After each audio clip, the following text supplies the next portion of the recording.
Okay, so today we are making a video about how to do manual firing with the all-new improved Matrix manual firing scheme. So the way we go about doing that is by selecting manual fire. And in this instance we've got three modules, two here, one over here, and the first order, so we can jump between these and select which one we're going to fire from. So if we want to, we can put these into groups. I'll show you how to do that later. When we come up, we just get status on these radio signal strength, the GPS, how many are green and how many are red, green being ones that have continuity in it. So I can, probably the easiest way is to go down and say test all, and then it does continuity on all the modules. You notice in this case I've got 4 light bulbs in each of these three modules here. So once I've done the test, then I want to arm the system by turning the key. And then the secondary arm is this checkbox here. So you have to turn the key first, and then the checkbox is the opposite of grayed out. It becomes active. So we're navigating with the buttons here. You move over and arm the system on the secondary, and then go back up to select which one of the modules you want to use to fire from. So now I can fire sequentially with the fire button, and it'll go through the 4 that are active on the first module, number 5, and then jump to the second module over here that has, and fire through the 4 light bulbs that are there. So I'm going to sequentially fire here now. So there's my first one, 1, 2, 3, 4. And now I'm going to jump to module 44, which is this one. And we're going to fire 4. The next sequential fire is going to be these 4 here. 1, 2, 3, 4. Then you notice we've jumped to the next module in line, which is 47. That's this one, and we're going to 1, 2, 3, 4, and then we're done with those. Now you notice that the buttons remaining are all ones which have nothing in them, so they're not worthwhile to do anything with. Now you can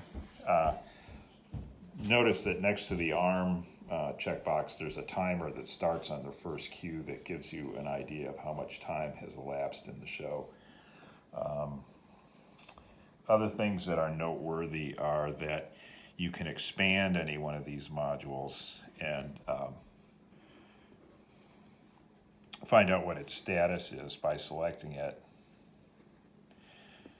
And that's only available in the disarm state, I believe. I think you have to disarm in order to do that. But you can see that the status is such that it shows whether you fired or not. What this is saying is that it fired it, but there's still continuity there because, of course, the light bulb still has continuity. So it's showing that it fired, but there's the little bit of green in there means that there's still something in that cue. And as usual, the red triangle shows that the module is armed, battery, radio signal strength, whether the GPS is working. You don't really care about that. For manual firing, when we last talked to that module, and then the orientation of the module, which is available through the accelerometer. Now we can put these individual modules as members of a group. So if we wanted to, we could actually select one and say, for example, let's suppose we wanted to put this as part of group 1. So we go over, we select that, and then group 1. Now we need to get out of here. The way we do that is to go to the next module. We move the cursor down here and then click on something that's outside the module box. Move over 1, select that module. Then I can make this in group. If I put it in group 1, then it'll fire it the same in parallel with module 5. I'm going to put it in its own group 2, then I'm going to do the same thing with the third module, number 47. I select it, and then I put that in group 3. So these are all in independent groups now. Okay, so I can go back and then fire them again if I want to by arming. And then I'm navigating with the buttons, so I'm armed again. And then I go back up. I need to select which module I want to fire, so I can go back up here. And now notice that it's showing me these buttons are available, so I can fire these again. Bang. It'll say continue with it's continue with the first module. Say okay.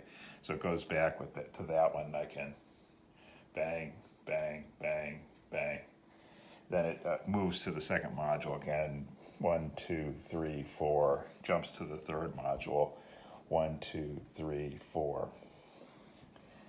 And shows that they fired. So let's suppose that I wanted to fire those in parallel, those 3 modules. I would go back and put this one, for example, as part of group 1.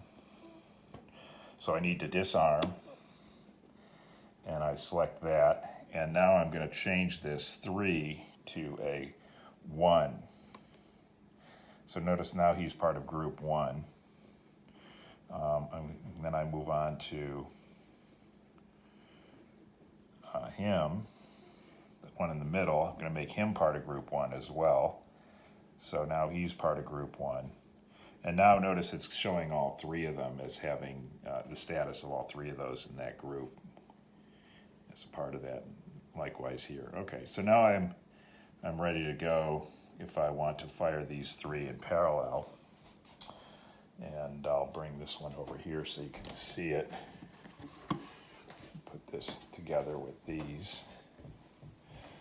And let's give it a go. So now I'm going to go down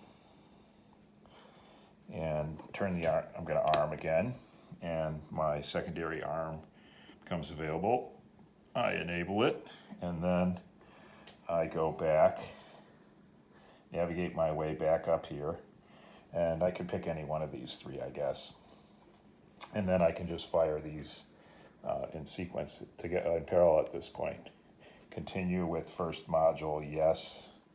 We'll say 1, 2, 3, 4. So notice I fired those 3 modules in parallel, and that's how I do that. All right, that's about it for now. Notice the timer is started running again, telling me how much time has elapsed in the show. So hopefully that is now understandable how to do manual firing with the matrix